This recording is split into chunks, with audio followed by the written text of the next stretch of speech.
Bueno, muy buenas tardes a todos los que poco a poco se van a ir uniendo a esta clase virtual.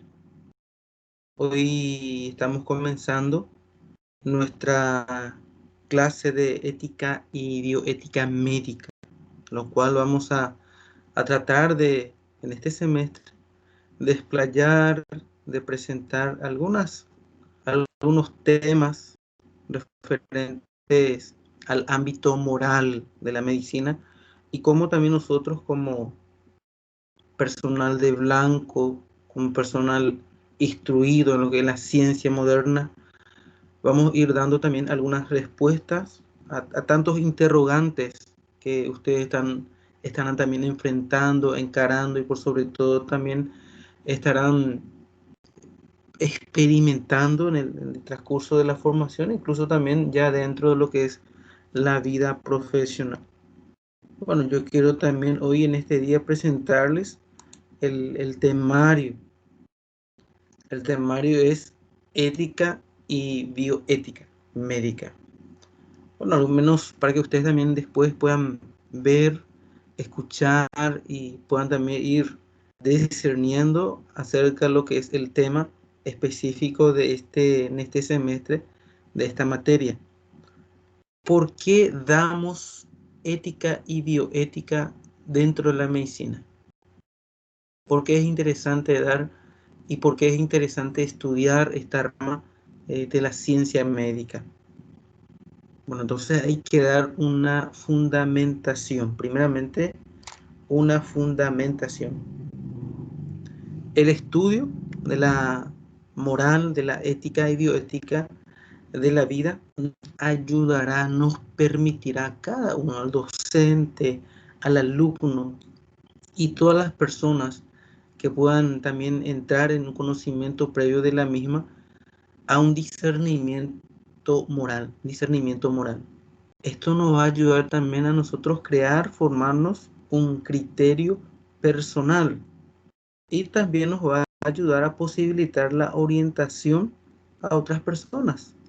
En primer lugar, formarnos en los criterios personales, en principios, fomentar nuestros principios, poder poner los cimientos, incluso los pilares sobre el cual vamos a hacer crecer nuestra formación académica. Y por otro, también, como hemos dicho, vamos a tener muchas experiencias a partir con personas que vienen a tener un contacto con nosotros.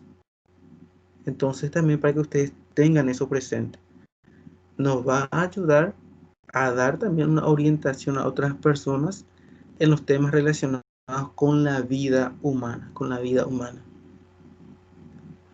¿Cuál sería el objetivo entonces general? Vamos a tratar de explayarnos en esta primera hora el, el temario para luego en la segunda hora ya tratar de ya entrar en lo que es la primera unidad y después también presentar el marco amplio del temario que nosotros tenemos.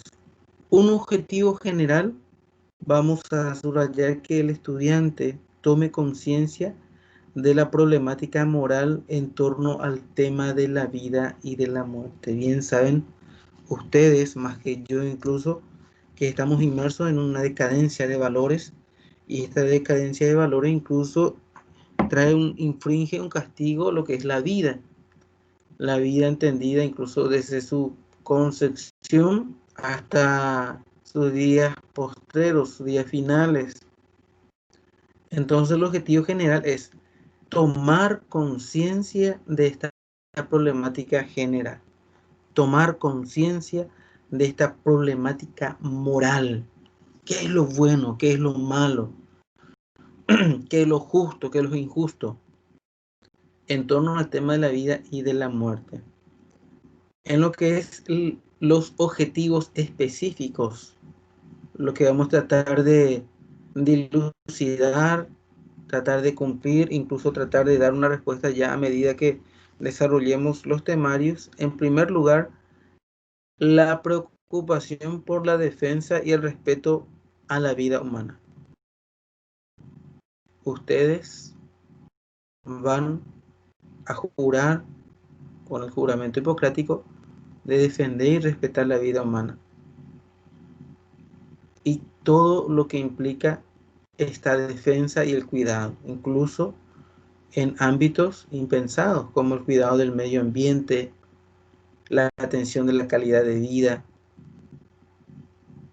En segundo lugar, uno de los objetivos que vamos a tratar de también nosotros dar una respuesta o buscar al menos ensayar una respuesta es tomar conciencia de los problemas actuales. Tomar una conciencia. Bien conocido es que hoy día a eso es lo que se apela, la conciencia, tomar un respirar en nuestra realidad. A veces estamos tan anestesiados con tantas cosas que se nos ven de la prensa, los medios virtuales, que nos perdemos de la realidad que acontece en nuestro entorno, en nuestra ciudad, en nuestro país o incluso también a nivel global. Entonces, lo que se busca es mirar también, hacer una vista panorámica y una vista quirúrgica a todo lo que acontece. Y por sobre todo, tomarlo con filtros, tomarlo con filtros. Nada podemos así tragar así de la nada, sino que hay que también nosotros poner de nuestra parte y qué está aconteciendo. ¿Por qué se da esto? ¿Qué dicen los manuales de estudio? ¿Qué dicen la ciencia? ¿Qué dicen los grandes entendidos, estudiosos? Entonces, también nosotros tratar de recurrir a las fuentes. Ser capaces, por sobre todo también de conocer las distintas corrientes de pensamiento. Vamos a ver también en el transcurso de las clases que van a aparecer varios pensadores, varias corrientes de pensamiento, en algunos muy retrógrados, otros muy avanzados y otros sí que son muy disparateros, por así decirlo. Utilizan cualquier cosa en nombre de la ciencia para así argumentar o arguir en defensa de sus ideologías. No se nos invita también como objetivo específico ser capaces de comprender las matices y hacer un discernimiento moral que ayude para formarse un criterio personal para orientar a otras personas. Ahí está el tema.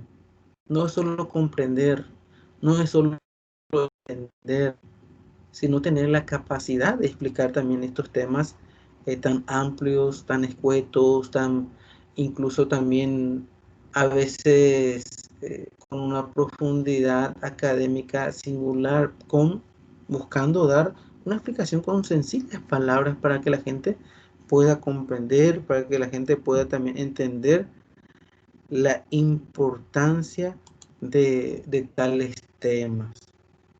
Eso es en lo que se nos invita hoy día también para buscar, tratar de dar una referencia, la referencia a lo que es nuestra materia.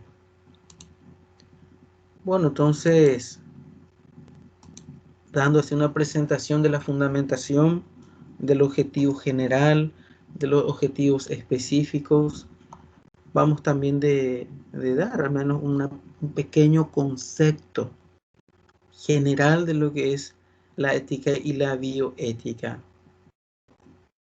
¿Qué es ética y bioética médica? ¿A qué se refiere? Porque es importante. Lo importante siempre va a ser la persona humana, que esté en el centro de toda órbita, del cosmos, del mundo, de todo estudio. La importancia de la persona humana y el valor absoluto que ella tiene. La bioética, para que tengan esto presente, es un estudio sistemático de la conducta humana en el área de las ciencias de la vida y del cuidado de la salud, examinada a la luz de los valores y de los principios morales. Vamos a tratar de también inspeccionar cada palabra. Es un estudio, nos dice es un tratado. Entonces tener eso presente, no es solo un antojo, sino que es un estudio, es algo lógico, es algo académico, algo científico. Es un estudio sistemático que se ajusta a un sistema, o sea que a un conjunto ordenado de normas y de procedimientos. No es algo solo ambicioso, no es algo antojadizo, sino que está sujeto a unas reglas, a unos procedimientos que debe también cumplir. No es algo azaroso, ¿no? Es sistemático de la conducta humana. Todo lo referente al accionar la persona humana es su objeto de estudio, más específicamente en el área de las ciencias de la vida, de la medicina y del cuidado, por sobre todo de la salud. Tengan eso presente. Nosotros, en lo que es nuestra esfera médica, ahí vamos también a resaltar, recalcar y por sobre todo nos insistir en este punto.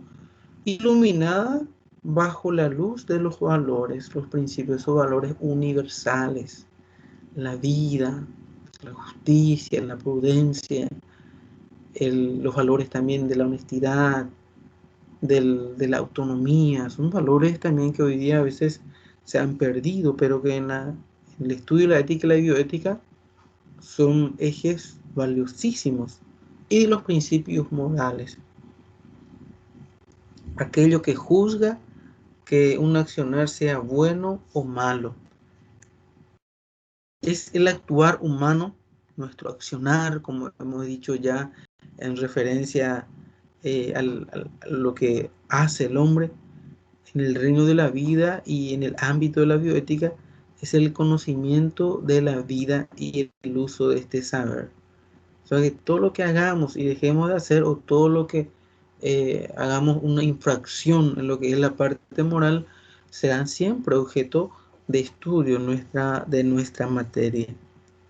Y hacer referencia a esto, la ética y la bioética es una ética especial que no debe elaborar nuevos principios éticos, ¿no? Acá no vamos a buscar crear nuevas leyes, crear nuevos principios, sino que buscar aplicar ya los principios generales ya reconocidos. Lo ideal es resaltar y reconocer las problemáticas que aparecen constantemente y que hoy día se nos ofrece también a nuestra consideración humana a partir de un plano profesional de lo que es la parte de la medicina.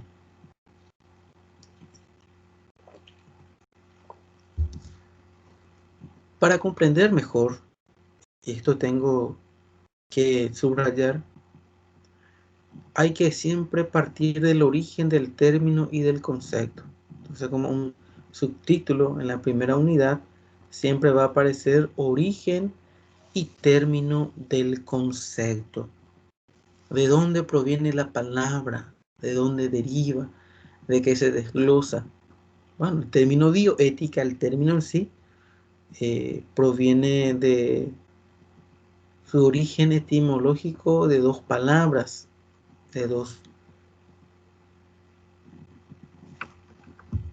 en los cuales se resalta también el significado.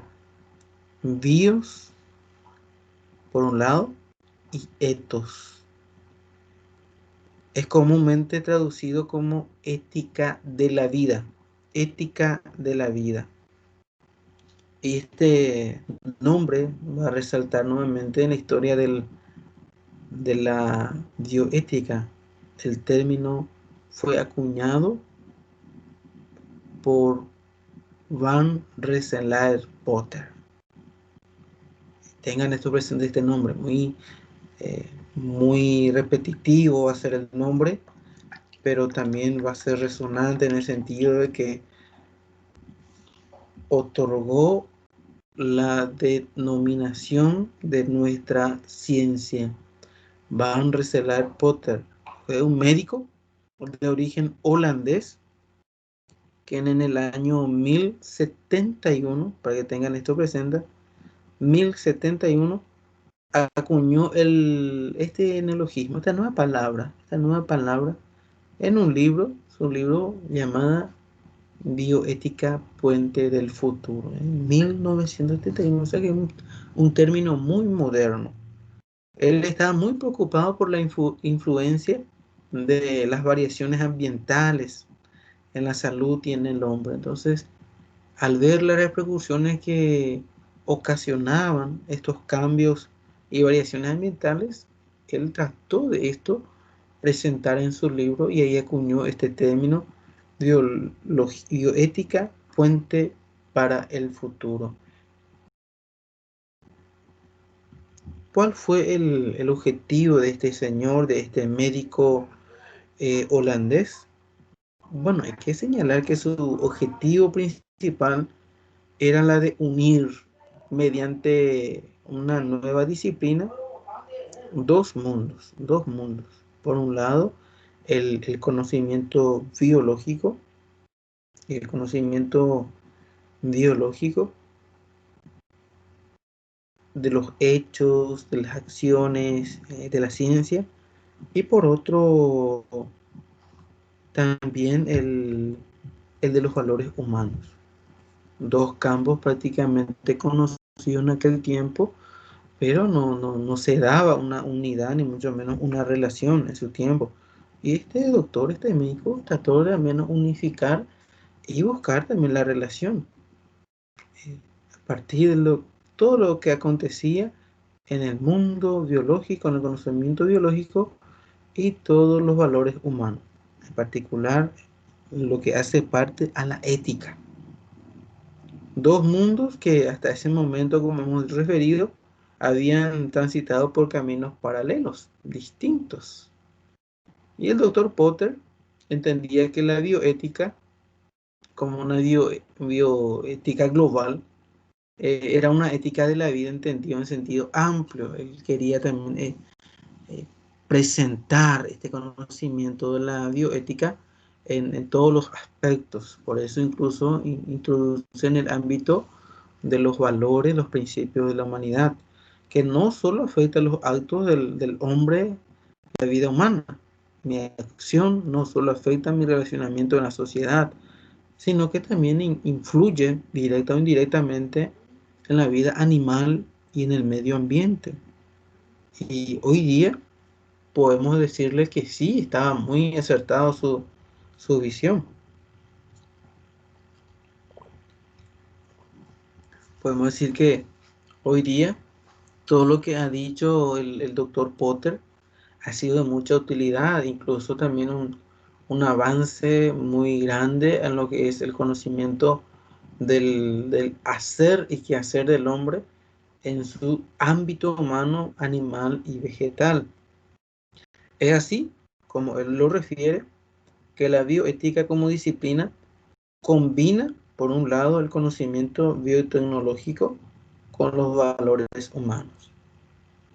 En una reflexión crítica sobre los principios que guían nuestras decisiones y comportamientos referidos a la vida, ¿no? Interesante. Entonces, para que ustedes también puedan comprender cómo se está dando y el avance, el origen de esta bioética, de una referencia, de una relación de nuestro incidir en el mundo del reino vegetal y animal, se está dando también una especie de común unión en lo que respecta a los actos del hombre, que no solo afectan a la vida social, la vida humana, sino que incide también en la vida animal y vegetal. Entonces, en cuanto al término y el concepto. Un poco de historia, un poco de historia. Después vamos a tratar de explayarnos mejor. Esto es ya una presentación general de la primera unidad para que en la semana siguiente nosotros también podamos quedarnos delante de lo que es la unidad en sí y explayarnos mejor, una forma también de ahondar mejor en esta primera unidad, pero para que ustedes también tengan presente a lo que nosotros estamos buscando presentar en este semestre a través del estudio de la ética y de la bioética.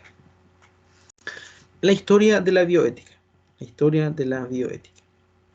Para muchos autores, para muchos pensadores, para muchos incluso entendidos, el nacimiento de la bioética se debió a la necesidad de poner límite ante los abusos cometidos en ciertas investigaciones con seres humanos.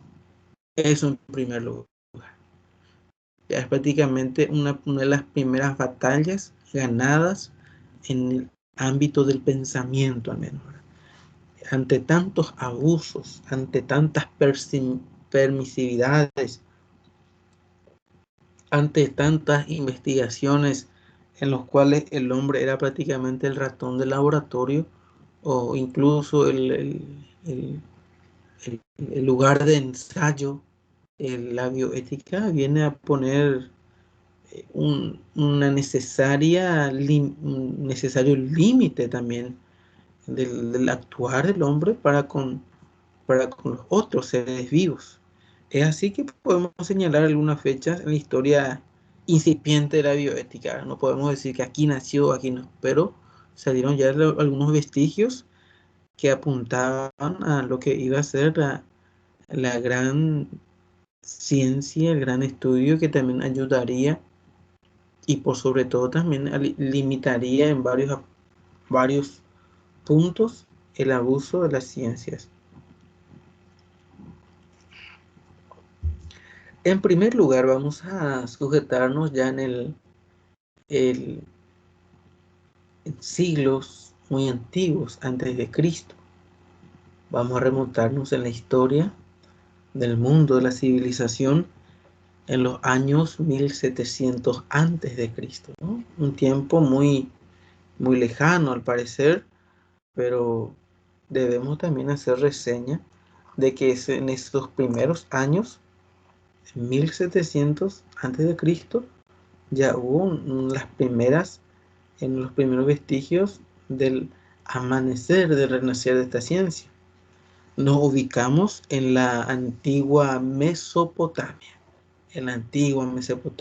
lugar de los faraones, de los reyes, de los emperadores, la cultura del Próximo Oriente antiguo, donde en aquel tiempo se tenía la cosmovisión de que los dioses eran quienes dictaban las leyes a los hombres. Eran ellos quienes dictaban el planteamiento social, incluso lo que estaba permitido, lo que estaba también prohibido. O sea que había una cosmovisión teocéntrica. Dios ocupaba el centro de todo. Y por eso de ahí que todas las leyes eran sagradas. Hasta ahora, en varios puntos también del mundo siguen estas visiones. En el Medio Oriente en gran parte siguen todavía. Por eso transgredir una ley civil es transgredir prácticamente una ley divina. Es un pecado, directamente se relaciona. En este ámbito y en este espacio cronológico en el cual nos situamos, es el dios Shamash, el dios Sol, el dios de la justicia, quien entrega también las leyes al rey Hammurabi de Babilonia. Rey Hammurabi de Babilonia. Y en ese tiempo ya se establecían algunos reglamentos, derechos, obligaciones de los que practicaban también las ciencias, o sea, que más que ciencias, las prácticas médicas. Eh, muy muy conocido es también para nosotros por historia, el código de Hammurabi, muy conocido, en el cual, eh, teniendo conocimiento, es uno de los primeros códigos penales y civiles de la humanidad que se escribió también sobre columnas de piedra. Y el rey del imperio babilónico, que era el rey Hammurabi, quitó el poder de administrar justicia a los sacerdotes y se los dio a los funcionarios de su reino. Es uno de los primeros en el cual se contemplaba también lo que estamos refiriendo. penalidades, transgresiones, derechos y prohibiciones también de lo que es la vida. La vida lo representa, lo que hace parte al compartir de la humanidad. Entonces, en el código no se distinguen entre derecho civil ni penal, sino que son leyes reguladas en lo que es los asuntos de la vida cotidiana. Son leyes que castigan los delitos, que regulan el comercio. Eran leyes que también que hacían referencia al trabajo, al salario, a los préstamos. O sea que cada ámbito de la vida estaba también establecido ahí. Y el texto del código también nos sirve para saber cuáles eran algunos delitos con frecuencia, algunas prácticas de la época. Entonces también para tener esos son los primeros códigos que establecía en el ámbito de las penalidades y por sobre todo también de las restricciones y derechos. Ya un poco más cercano, pero todavía antes de Cristo, nos ubicamos en la antigua Grecia. En la antigua Grecia. En la antigua Grecia, ¿en qué año? En el año 470. 470. Anteriormente estábamos ubicados en el 1700 antes de Cristo, ¿eh? Un tiempo muy lejano. Y ahora 470. En la antigua Grecia, la sociedad, hay que hacer una referencia. Ellos no confiaban en los médicos. Tener eso presente es una buena referencia a la hora también de después hacer las distinciones y diferencias. No confiaban en los médicos porque estos se tomaban el derecho de practicar, ¿verdad? A diestra y siniestra sobre enfermedades nuevas enfermedades que aparecían, y ellos en pos de la consecución de una curación, o en pos de la consecución de una posible cura, ellos le dolía la cabeza, le cortaban el pie, o le dolía la muela, le cercenaban alguna parte del cuerpo. Entonces de ahí la desconfianza de toda la humanidad, de todo un pueblo, de toda una sociedad que también viene a presentarnos y que también nos viene a relatar de cómo era el ambiente en aquel tiempo.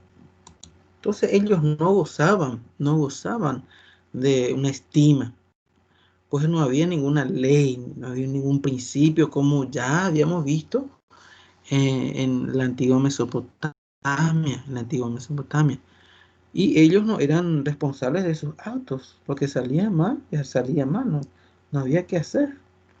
Ya quedaba ahí, ya quedaba ahí. Bueno, entonces, un poco ya más cercano, pero ya en el antiguo, antes de Cristo también, debemos resaltar en el año 460. ¿Qué acontecía en el año 470? En el año 460 antes de Cristo, todavía nos ubicamos también ahí a nivel antigua Grecia, aparece lo que uno de los primeros juramentos, uno de los primeros dictámenes que prácticamente vendría a regular también la vida y el accionar de lo que es la vida médica de los personales, de estas personas que practicaban lo que es la vida de la salud y un proceso también de la sanidad de las personas, ¿verdad? Entonces, el juramento hipocrático es un juramento público que hoy día hacen los que se gradúan, públicamente hacen lo que se gradúan en medicina ante los otros médicos y ante toda la comunidad. Y su contenido es de carácter ético, ¿verdad? Porque nosotros hoy procuramos para orientar la práctica de su oficio. Es también el juramento que se basa a partir de la responsabilidad del ser humano y la conciencia de ella. Tenemos que tener esto presente. Esto fue uno de los dictámenes, uno de los primeros juramentos, uno de los primeros principios que también invitaba a todo personal de blanco, todo médico, a toda persona que practica e incluso es estudiosa de la medicina, es la de procurar ser responsable de la vida del ser humano y tomar conciencia de la misma. El juramento hipocrático dado por Apolo médico y Esculapio, juró por Gea, Panacea y todos los dioses y diosas quienes ellos ponían por testigo de la observancia de aquel voto que les obligaba a cumplir también este principio, buscar defender la vida. Incluso tal juramento reza lo siguiente, para que usted también ya me imagino que he investigado, pero nunca está de más también resaltar. Tributaré a mi maestro de medicina igual respeto que a los autores de mis días, partiendo con ellos mi fortuna y socorriéndoles en caso necesario. Trataré a sus hijos como mis hermanos, y si quieren aprender la ciencia, se las enseñaré desinteresadamente y sin otro género de recompensa. Instruiré preceptos, lecciones y demás métodos de enseñanza a mis hijos, a los de mis maestros y a los discípulos que me sigan bajo el convenio y el juramento que determinan la ley médica y a nadie más. Reza también lo siguiente: fijaré el régimen de los enfermos del modo que les sea más conveniente, según mis facultades y mi conocimiento, evitando todo mal e injusticia. No me avendré a pretensiones que afecten a la administración de venenos, ni persuadiré a persona alguna con sugestiones de esta especie. Me abstendré igualmente de suministrar a mujeres embarazadas pesarios o abortivos. Qué gran riqueza de contenido de estos primeros médicos también a la hora de presentar un juramento con la vida. Sigue el juramento. Mi vida la pasaré y ejerceré mi profesión con inocencia y pureza. No practicaré la talla, dejando esa operación y otras a los especialistas que se dedican a practicar ordinariamente. Cuando entre en una casa, no llevaré otro propósito que el bien y la salud de los enfermos, cuidando mucho de no cometer intencionalmente faltas injuriosas o acciones corruptas, y evitando principalmente la seducción de las mujeres jóvenes, libres o esclavas. Guardaré reserva acerca de lo que oiga de la prudencia médica, también haciendo alusión, o vea en la sociedad, y no será preciso que se divulgue, sea o no del dominio de mi profesión, considerando el ser discreto como un deber en semejantes casos. Si observo con fidelidad mi juramento, séame concedido gozar felizmente mi vida y mi profesión, honrando siempre entre los hombres. Si los quebranto y soy perjuro, caiga sobre mí la suerte adversa. Hipócrates de Cos, año 460, 377 a.C. Este era el juramento que debía imponer la ética bajo la cual todos los graduados en cualquier especialización de la salud ejercerán su conocimiento en provecho de la humanidad. Entonces, tener eso presente, que en tiempos aquellos ya había esa luz, esa necesidad de impartir al menos una reglamentación del cuidado y de lo que implicaba, también la vida y sus consecuencias.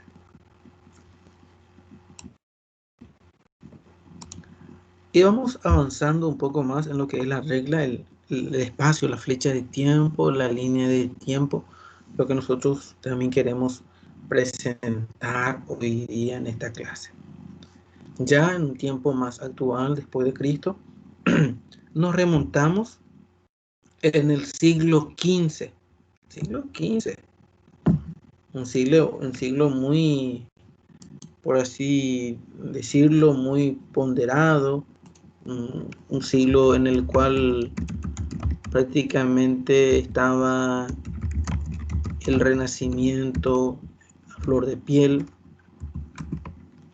El Renacimiento cuyas características principales eran la secularización, la y laicización del saber, o sea que lo que uno conocía, el conocimiento académico, era propio del esfuerzo del hombre, no era ningún don divino. Se volcaba la mirada también hacia el hombre, se daba el antropocentrismo. Ahora, anteriormente, como hemos dicho, había un, un teocentrismo, ahora es antropocentrismo y un humanismo, un realce de la persona humana. Se valoraba descomunalmente lo que era también el pensamiento racional. Había una valoración suma. Se daba también una curiosidad científica y técnica. Había también, en cuanto a lo que es el estudio, había una permisidad también en lo que es el estudio de las artes, de la naturaleza, de la ciencia, de la técnica. Había un despertar del saber en este punto. El arte como conocimiento y separación también de la artesanía, la pintura, la autonomía del arte. Se resaltaba también en este tiempo. Otra cosa que también se buscaba era la búsqueda de la simetría, todo lo perfecto. De ahí viene el tema de las mujeres bellas, de tal medida, los hombres atractivos, tal medida, la proporción, el equilibrio. También se daba la práctica del mecenazgo. ¿A qué se llamaba eso? Y por sobre todo la promoción de la creación artística y la protección económica en los artistas. Habían los famosos sponsors en aquel tiempo, ¿eh? Los mecenas. Era un noble romano, Cayo Mecenas, que él era impulsor, protector de los poetas de su tiempo y eh, tenía por el dineral que se mandaba, él se daba el lujo también de comprar arte, incluso custodiar, resguardar a los que en aquel tiempo eran también nacidos con los dones prácticamente de la parte artística. Surge también del gentil hombre, ¿no? Con el Renacimiento apareció un nuevo ideal de persona, aquel se llama gentil hombre. ¿A qué se refería eso? Y principalmente a la imagen del modelo del hombre múltiple y docto, que debía tener un conocimiento prácticamente de todas las dimensiones, esferas del saber. En aquel tiempo uno era antropólogo, era prácticamente geólogo, uno era pintor, escultor, los grandes pensadores, así. Tenía un vasto conocimiento y no existía pues la idea de especialista, ¿no? Como hoy nosotros entendemos, sino que se valoraba el conocimiento abarcante de aquel tiempo. Esto es para que ustedes también se ubiquen en el tiempo, ¿verdad? En una cultura general. Otra característica de este siglo XV, el Renacimiento, es el surgimiento también de la usura, el sistema bancario actual, moderno, el crecimiento de las ciudades, el florecimiento artístico y literario. Y en aquel tiempo sean también las principales obras, eh, por así decirlo, clásicas de nuestro tiempo, como Sandro Botticelli, Leonardo da Vinci, otro Rafael Sanzio, muchos otros autores, Donatello, quien no conoce, un Filippo Brunelleschi, o sea, son los que el pintó Cúpula de Santa María de Fiore. Bueno, son algunos autores que en aquel tiempo han surgido en el cual también no es ajena la pretensión de poder fomentar y por sobre todo madurar la idea de lo que es la ética y la bioética. Se empieza a hablar de los derechos humanos también en este tiempo. Como hemos dicho también, el valor el valor por sobre todo también de la razón, del pensamiento humano, de la racionalidad científica, quien provee principios valorativos. Se da también una visión positiva, otorga principios valorativos y se separan lo religioso con lo científico, lo sacro. Anteriormente el hombre era visto como una creación de Dios, imagen y semejanza del Altísimo, y por eso su valor radicaba en eso. Pero con esta separación de lo religioso, con esta separación de lo que es religioso y lo civil, buscan darle otro sentido del valor a la persona, su dignidad, porque es digno, porque esa persona podemos decir que tiene un valor absoluto, que no radica necesariamente en lo que es su, su creación, su creación. Más adelante, ¿dónde nos ubicamos? Bueno, estamos más ya cercanos a nuestro tiempo, 1926. Que ustedes tengan eso presente. 1926, y vamos a resaltar un nombre importantísimo también para nuestra materia. 1926. El pastor Fritz Hart, que no hace relación tan solo a lo que es la parte religiosa, sino que este era teólogo, filósofo, era incluso también una persona muy entendida, muy estudiosa. Claro está, fue un pastor protestante, pero fue también filósofo, fue teólogo, era un educador alemán, él, nacido en La Salle, incluso es uno de los creadores de este término bioética. Él escribió un artículo, Ciencias de la Vida y la Moral, y también por más que se le haya atribuido al Van Rensselaer Potter la acuñación del mismo, del término, ese término en sí, en 1970, aplicado en el contexto de la biología humana, el concepto sugerido por Hart presenta una acepción más amplia de la relación moral entre el ser humano y el resto de los seres vivos, humanos y no humanos. Así él desarrolló el imperativo bioético, siguiendo una influencia kantiana. Y de ahí que el Kant, el universo moral, desarrolla el punto.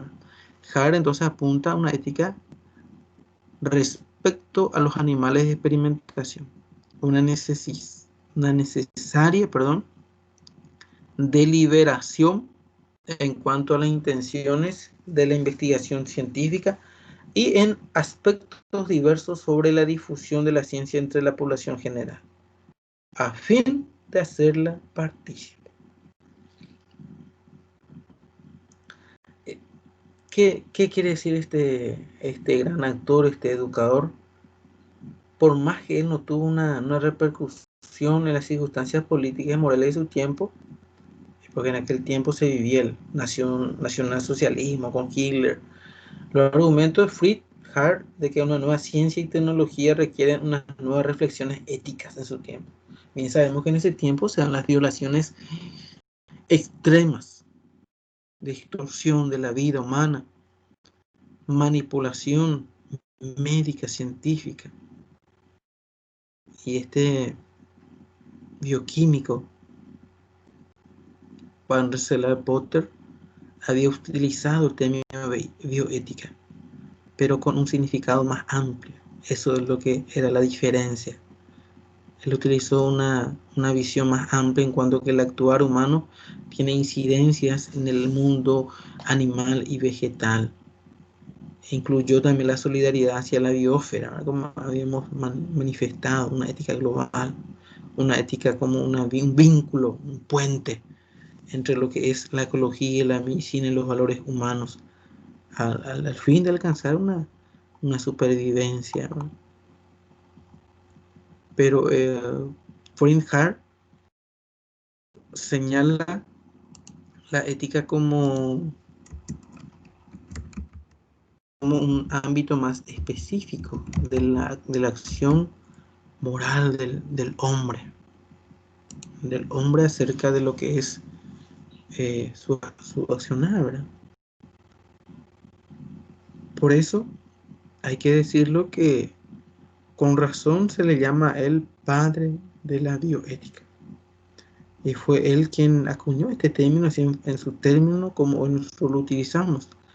En una editorial publicada en 1927 en una destacada revista alemana de ciencias naturales llamada Cosmos, se llamaba así la revista, y en quien desarrolló luego en publicaciones de menor circulación su visión de un imperativo bioético universal.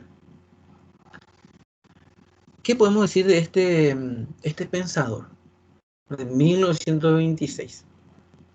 Resulta llamativo también que en una revista prestigiosa y reconocida, solo comparable con la reputación las actuales, como las actuales revistas científicas son Nature, Ciencia,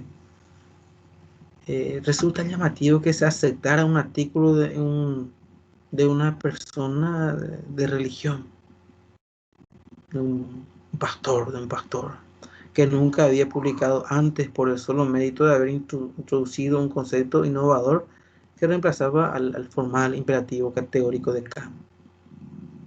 Eso es lo que llama la atención, cómo así prácticamente sin que él tuviera un conocimiento vasto en tener artículos ya de renombre, esta prestigiosa revista pudiera también añadir su artículo en la misma, ¿verdad? Bueno, durante casi toda su vida, Hart tuvo problemas de salud. Hay que también, al menos hacer una referencia a este punto, ¿verdad? Y es una de las razones por su obra está integrada apenas por poco más de una docena de artículos breves y los cuales no tuvieron en su momento demasiada trascendencia. En su tiempo no se le da bastante por así decirlo, chance, por así decirlo. Pero durante la primera década del siglo XXI, el interés internacional por sus escritos sobre ética y bioética se incrementó significativamente.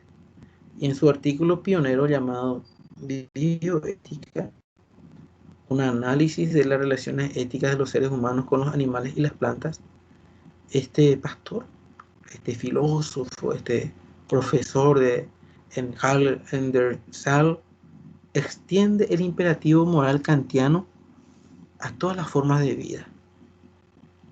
El imperativo moral kantiano. Entonces también presenta, pero ¿qué es el imperativo moral kantiano?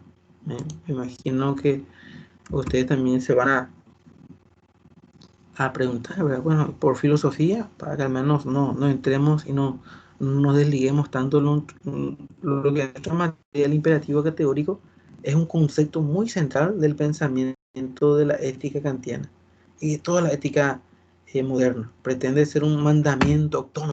Él hablaba del mandamiento del hombre heterónomo y del hombre autónomo. El heterónomo era aquel que recibía reglas, mandamientos, principios y debía cumplirlos, pero el autónomo, el hombre libre, es aquel que no depende de ninguna religión, de una ideología, para buscar lo bueno, lo exacto, lo justo. Entonces, a eso hacía relación, hacía hincapié, incluso venía a suplantar el pensamiento de este pastor. Él modifica así la estructura categórica inflexible de Kant, convirtiéndola en un modelo pragmático y situacional del equilibrio entre lo que se daba entre obligaciones morales, derechos y visiones. Él respeta por principio a cada ser viviente como un fin en sí mismo y trátalo de ser posible como un igual. ¿Hasta qué punto llega su pensamiento muy actual y por sobre todo también un pensamiento en aquel tiempo muy avanzado para su tiempo? En 1946, vamos a ir avanzando más porque lo que buscamos es al menos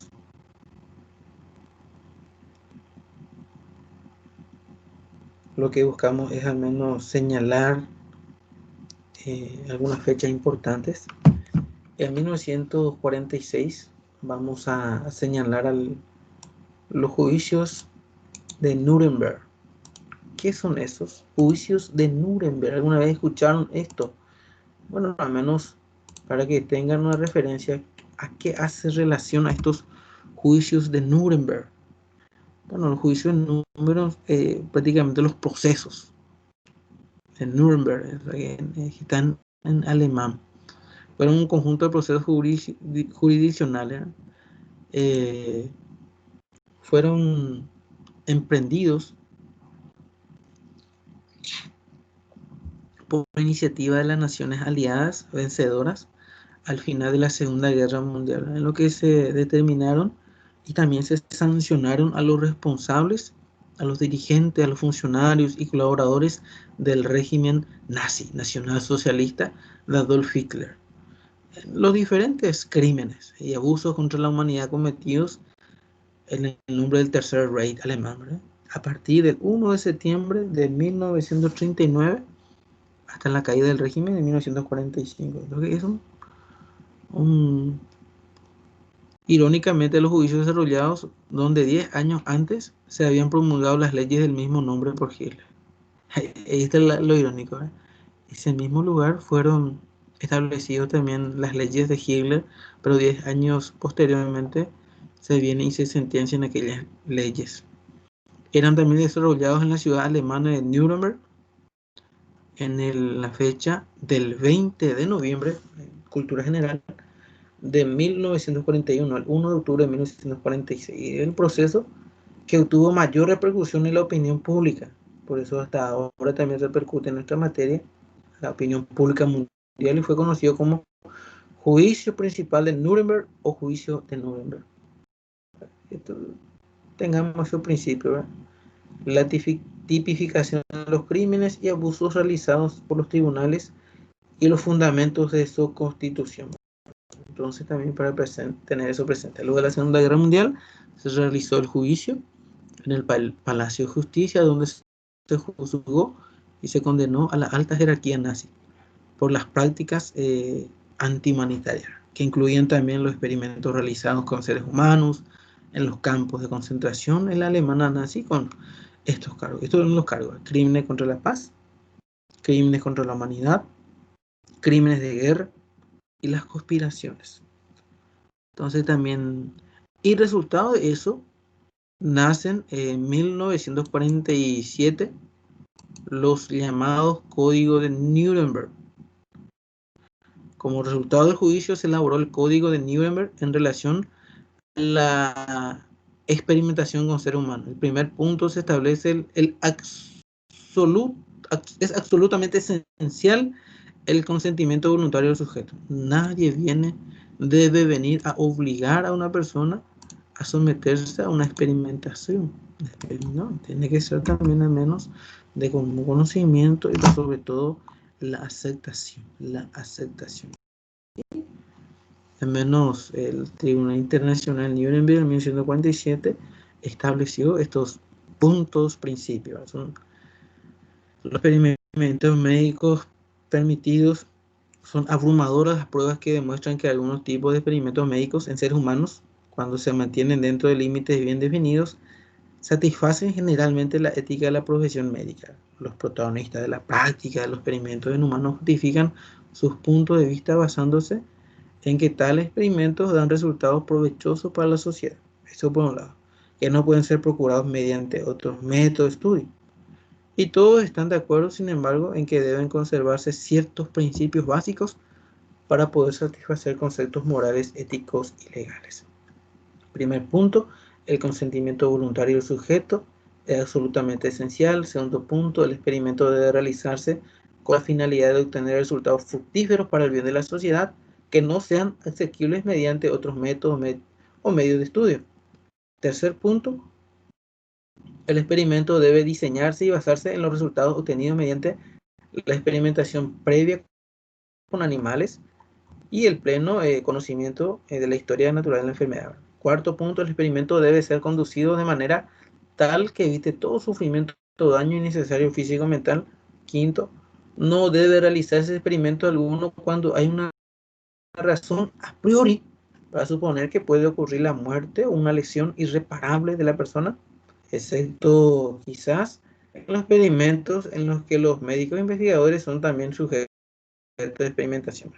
Sexto, el riesgo tomado no debe exceder nunca el determinado por la importancia humanitaria del problema que hay que resolver el experimento. Séptimo, se deben tomar precauciones adecuadas y disponer de las instalaciones óptimas para proteger al sujeto implicado de las posibilidades incluso remotas de elección, incapacidad o todos puntos que subraya también este principio y los códigos de Nuremberg. Octavo, el experimento debe ser conducido únicamente por personas científicamente calificadas. En todas las fases del experimento se requiere la máxima precaución y capacidad técnica de los que lo dirigen o toman parte del mismo. Noveno, durante el curso del experimento, el sujeto humano debe tener la libertad de poder finalizarlo. Si llega a un estado físico o mental en el que la continuación del experimento le parece imposible. O sea, en todo se subraya la libertad y el conocimiento de la persona humana.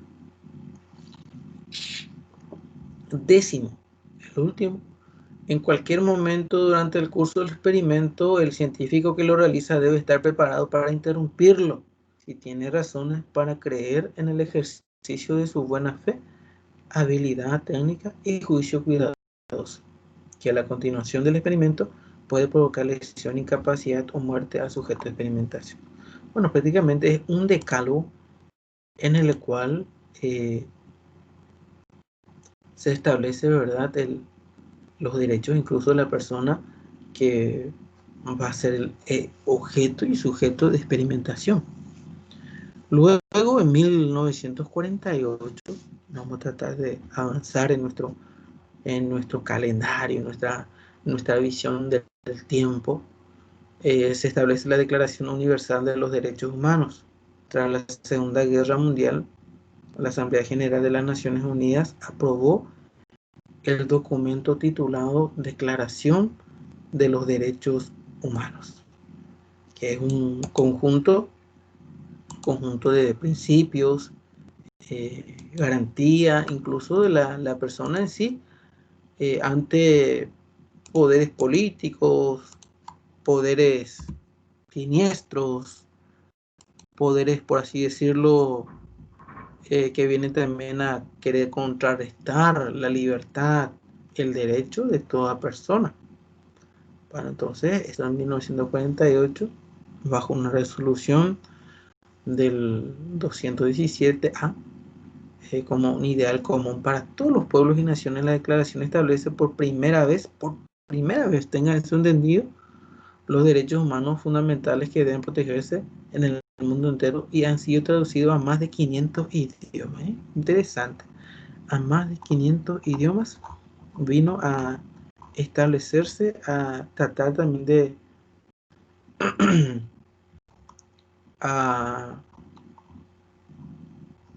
para que se tenga esto presente, ¿verdad? Poder resguardar, poder garantizar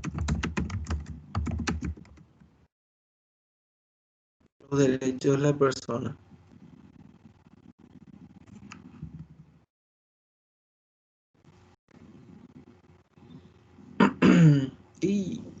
debemos también señalar que recoge 30 artículos, ¿verdad? 30 artículos básicos. 30 artículos básicos. Más de 500 idiomas se tradujo la misma. Bueno, en 1962, el comité de Seattle, en Seattle, Estados Unidos, Washington, se decidió crear también un comité de legos, o sea que no médicos, para decidir qué pacientes tenían preferencia para beneficiarse de la entonces reciente máquina de hemodiálisis. Entonces también se crearon comités o grupos de estudiosos, grupos éticos, para también con el fin de establecer también la conveniencia de que personas pueden también adquirir este beneficio de las primeras y recientes modernas máquinas de hemodiálisis. En 1964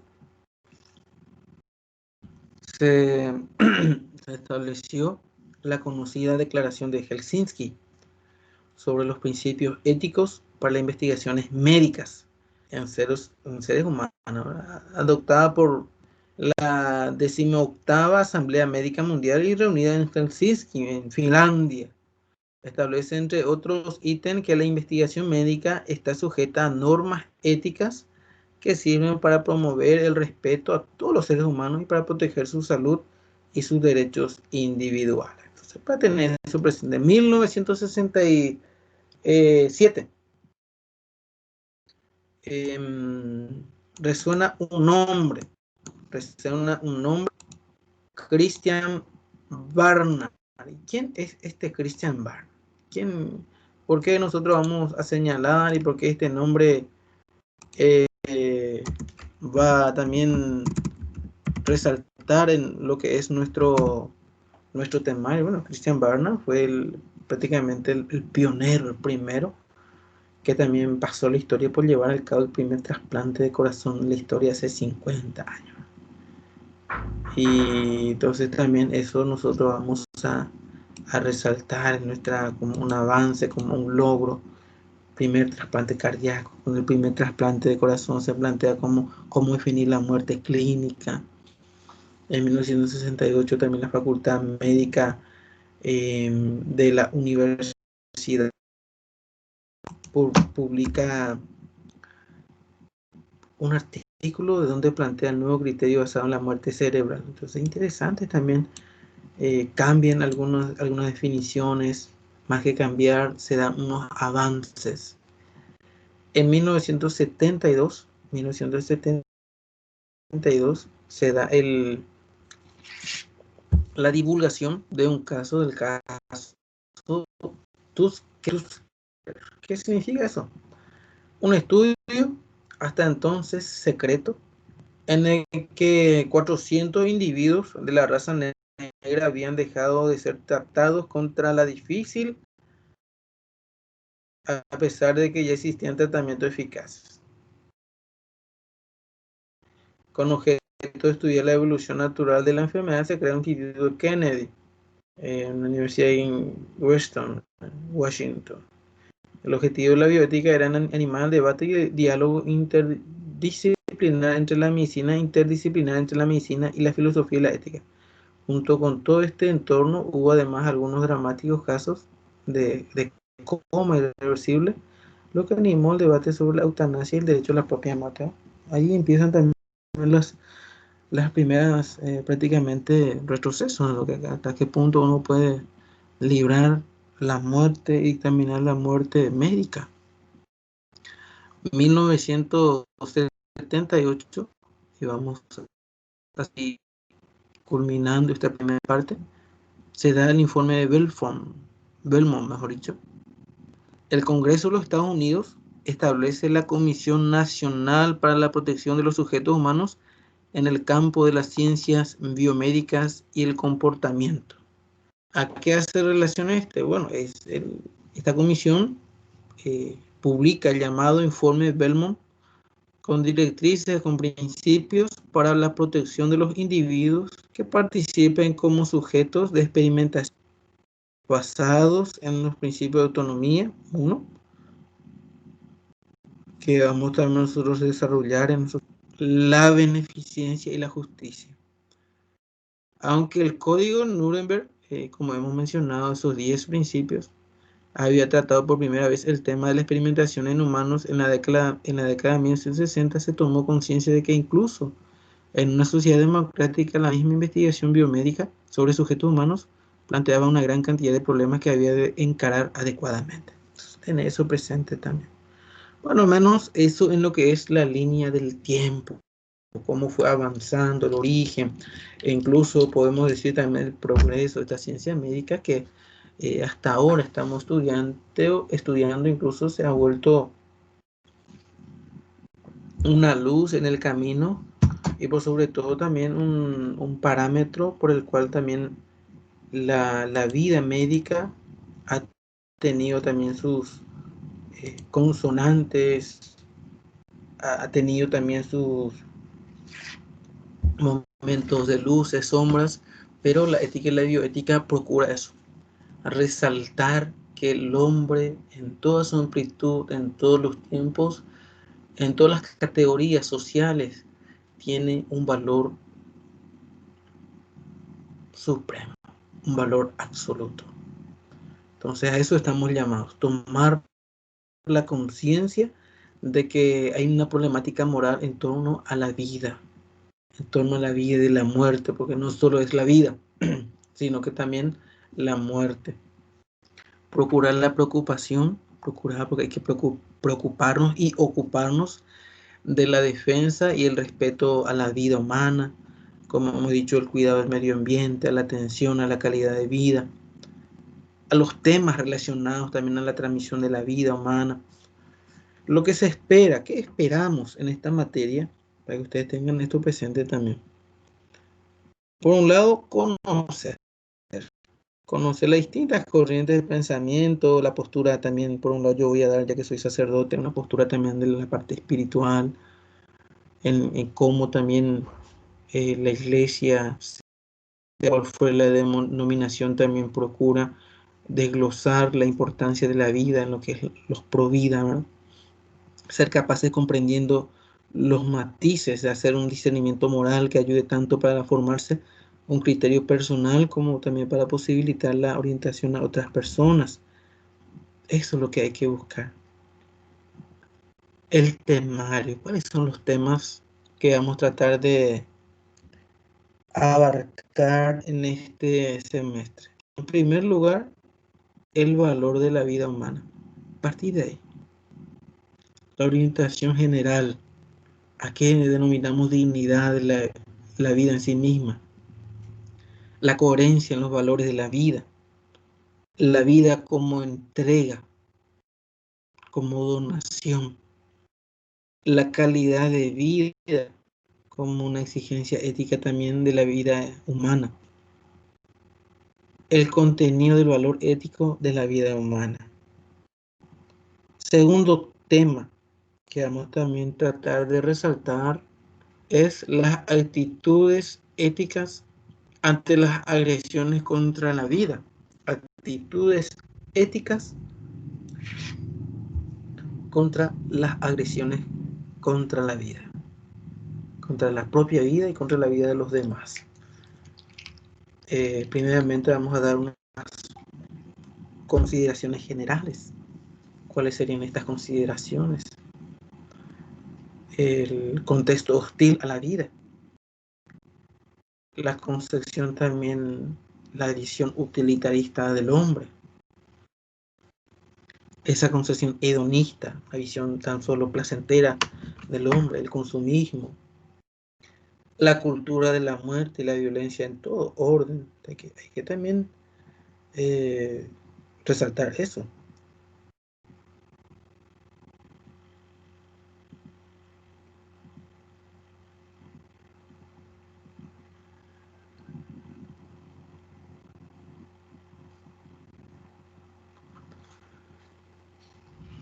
Otro temario que en el tercer punto vamos a tratar de señalar, en los cuales también nos vamos a centrar más, es la bioética.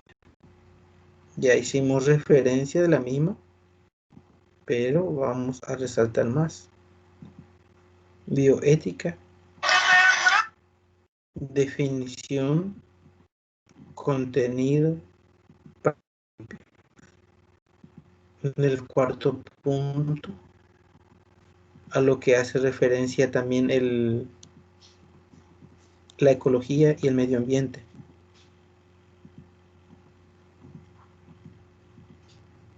La ecología y el medio ambiente. El quinto punto, un tema también que hacen ya directamente a las agresiones contra la vida, el suicidio, el homicidio, ¿a qué llamamos legítima defensa? ¿Cómo uno puede decir que fue legítima defensa? La huelga de hambre, la pena de muerte, la guerra justa, la objeción de conciencia,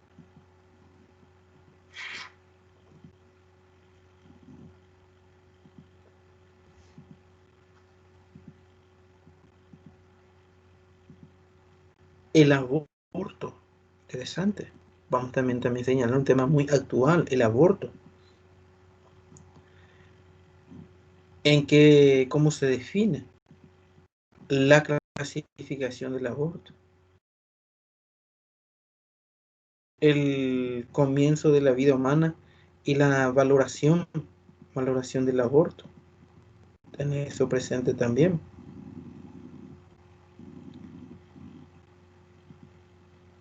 En el punto séptimo veremos la eugenesia. ¿Qué es la eugenesia?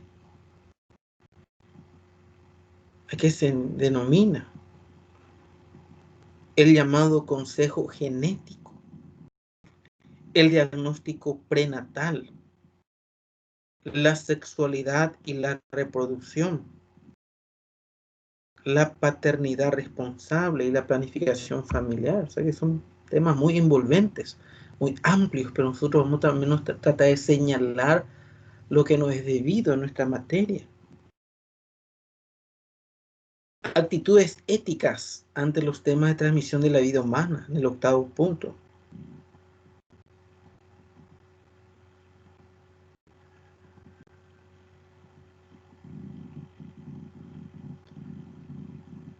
La actitud ética ante la muerte, la eutanasia, la distanasia, muerte digna, cuidados al moribundo, la verdad del enfermo.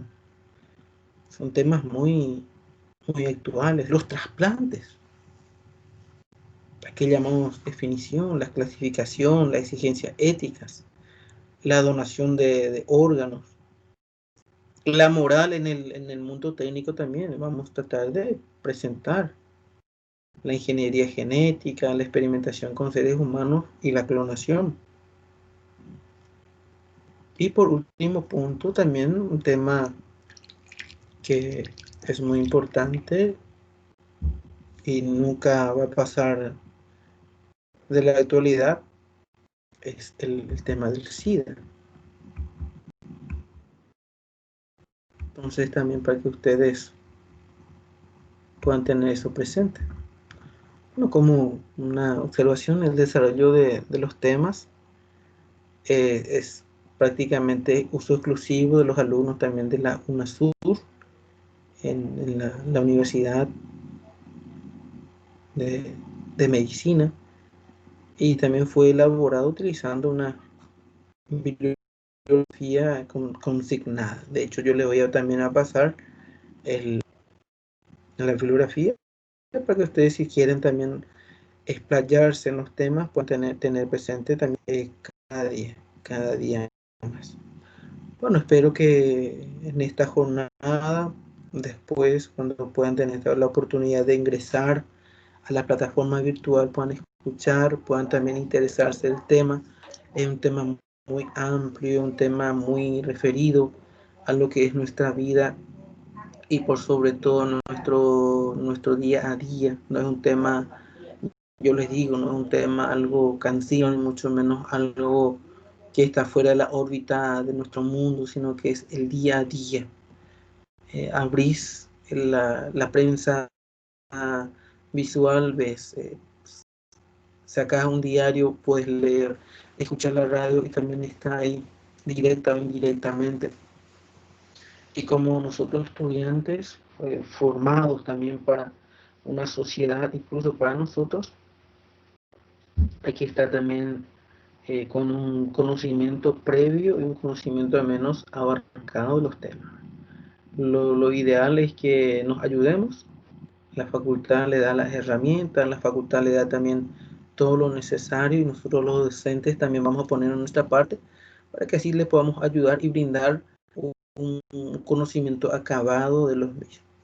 En todo lo que podamos ayudar, yo estaré también atento. Soy el padre Albino Ramón Gallo Sobera, sacerdote, y estaré llevando con ustedes esta cátedra de ética y bioética en este semestre. Así que en todo lo que podamos ayudar, en todo lo que podamos también estar atendiendo, no duden de preguntar, no duden en llamarme, no duden en que estamos para ayudar. Aquí no estamos para crear un infierno sino que ayudarnos a la consecución de nuevos conocimientos y de aprender. Yo quiero aprender de ustedes y que ustedes también, en todo lo que pueda ayudarles, ustedes aprendan también. Así que de mi parte les agradezco de esta apasionante tarea de ahondar en el conocimiento de la ética y la bioética. Como les he dicho, en todo lo que podamos ayudarnos, estaremos siempre atentos. Voy a alzar ahora los materiales, entonces también para que ustedes puedan tener presente y ya con el temario avanzado y ir paso a paso también avanzando en su lectura personal y atendiendo también las clases que vamos a ir cada miércoles estableciendo y por sobre todo yo proyectando y también alzando en esta página. Desde ya, muchas gracias y Dios con ustedes. Bendecida jornada, bendecido día.